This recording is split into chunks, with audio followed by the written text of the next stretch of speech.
को यहाँ से उम्मीदवार बनाया। ये नौजवान हैं, मेहनती हैं और ये पूरी कर्मठता दिखाएंगे यहाँ से चुनाव जीतने के बाद इस क्षेत्र की तरक्की के लिए। इसलिए मैंने तय किया कि मैं इंडिया गठबंधन के साथ आऊंगा। मैं जयप्रकाश भाई के साथ आऊंगा और मेरी जितनी ताकत बची है उस ताकत को मैं लगाऊंगा जयप्रकाश भाई को जिताने के लिए। मैं अपने अनगिनत साथियों से जो हजारीबाग लोकसभा क्षेत्र में है, उन अनगिनत साथियों से आपके माध्यम से आज के दिन अपील करना चाहता हूं कि वो आगे आएं और अपना सर्वस्व निछावर करके जयप्रकाश भाई पटेल का साथ दें, इनको यहां से विजयी बनाएं।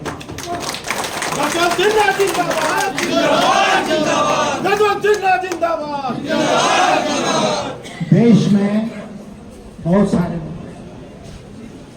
लेकिन मैं जानबूझकर आज के दिन देश के मुद्दों की बात नहीं कर रहा। मैं केवल और केवल हजारीबाग की बात कर रहा हूं। हजारीबाग बचेगा तो देश भी बचेगा।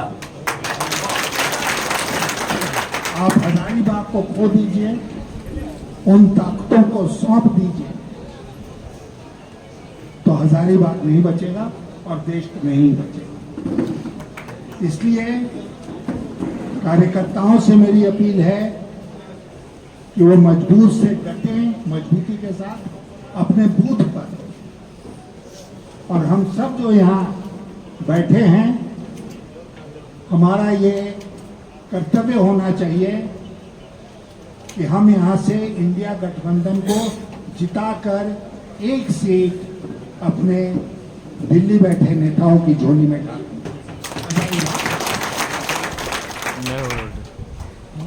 हम किसी और क्षेत्र की बात नहीं कर रहे। उत्तर प्रदेश में क्या होगा, कर्नाटक में क्या होगा, वहां लोग हैं चिंता करने वाले। हमें चिंता करनी है कि हजारीबाग में क्या होगा। और जो आताताई, और जानबूझ के मैं इस शब्द का इस्तेमाल कर रहा हूं, जो आताताई आज के दिन यहाँ के संसाधनों को के ऊपर कब्जा करना चाहते हैं, बहुत हद तक कब्जा कर चुके हैं कि इससे बात छुपी नहीं है, उनको हमें रोकना होगा। ये सुनिश्चित करना होगा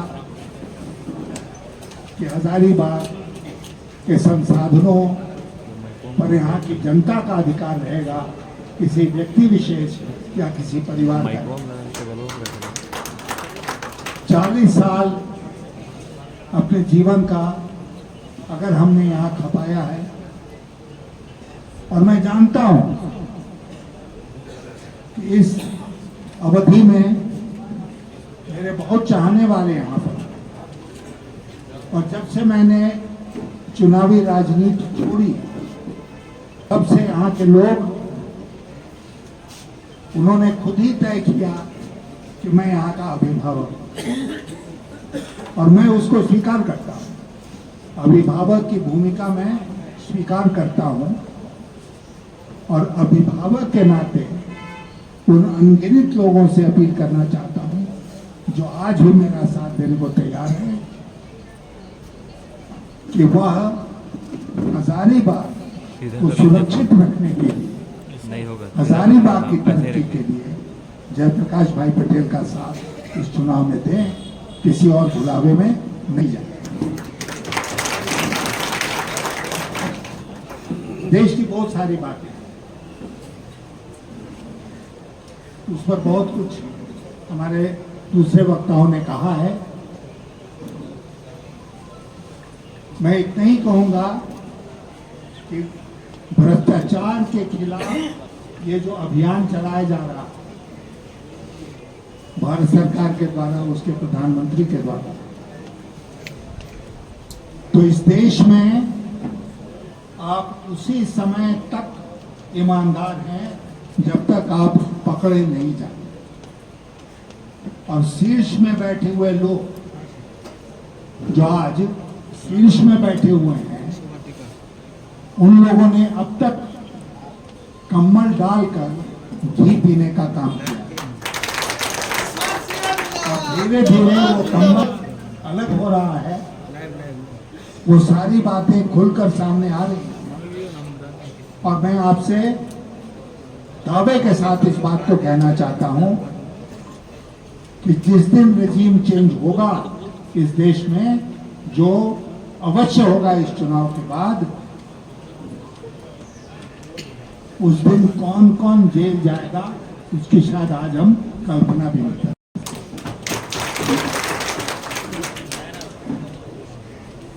ये व्यवस्था नहीं चलेगी। मेरा अपना आकलन है कि भारतीय जनता पार्टी और एनडीए बुरी तरह इस चुनाव को हार रही है।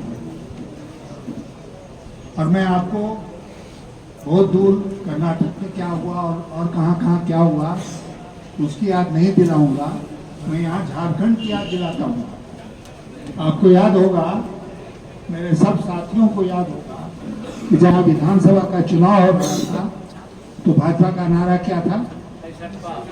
इस बार 65 पार, मिला कितना? 25। वही अनुपात है ना, 65 और 25। अब की बोल रहे हैं 400 पार। तो आप समझ लिए कितना मिलेगा? 150 के आसपास। और आज हो सकता है कि कुछ लोगों को आश्चर्य हो कि क्या बोल रहे हैं जयशंकर पाटिल और यशवंत। ये मित्रों सच होने वाला है। भारतीय जनता पार्टी को बहुत बड़ा धक्का लगने वाला है, क्योंकि हमारे देश के लोगों का जो स्वभाव है ना, वो स्वभाव बदलता नहीं, वो सदियों से चला आ रहा है। वह स्वभाव अति एक्सेस जो है उसको बर्दाश्त नहीं करता। वो नहीं चाहता है कि कोई अति करे, वो नहीं चाहता है कोई जुल्म करे, वो नहीं चाहता है कि कोई एक्सेस करे। और आज हम देख रहे हैं कि देश में अति हो रहा है, एक्सेस हो रहा है, और जनता इस बात का जवाब देगी चुनाव में। मुझे पूरा विश्वास है कि न केवल हजारीबाग लोकसभा क्षेत्र से हमारे जयप्रकाश भाई पटेल चुनकर दिल्ली जाएंगे, बल्कि इस बात का भी पूरा भरोसा है कि दिल्ली में भारतीय जनता पार्टी अगली लोकसभा में अल्पमत में बैठेगी, बहुमत में। तो इसलिए कार्यकर्ता बंधु अपना अपना बूथ पकड़ें, हम लोग हजारीबाग को पकड़ें, देश में और लोग हैं अपने अपने निर्वाचन क्षेत्र को पकड़ेंगे, और इसी तरह हम अपना योगदान करेंगे। ये जो एक लड़ाई छिड़ी है हमारे देश में, देश को बचाने की लड़ाई, उसमें हम सफलता हासिल करेंगे। बहुत बहुत धन्यवाद। प्रेस वार्ता आपका रहा, क्या कुछ रहा? आज प्रेस वार्ता आपने किया सर, क्या कुछ कहा लोगों से आपने? क्या अपील कर रहे हो? आपने रिकॉर्ड नहीं किया है? मुख्य रूप से मैंने आज के प्रेस वार्ता में एक बात कही है, और वे कही है कि देश के को बचाने के साथ साथ हमें हजारीबाग को भी बचाना है, क्योंकि अगर हजारीबाग इस चुनाव में गलत हाथों में चला जाता है तो हजारीबाग के लोगों का और हजारीबाग लोकसभा क्षेत्र का बहुत नुकसान होगा।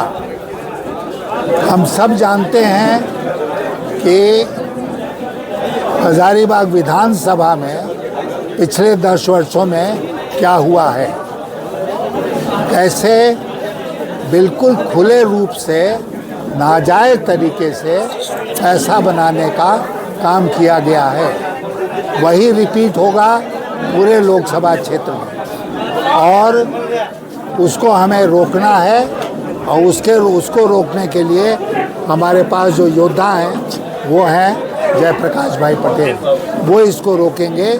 और इसलिए हजारीबाग को बचाने के लिए और देश को बचाने के लिए जयप्रकाश भाई पटेल को यहाँ से चुनाव जीता। सर एक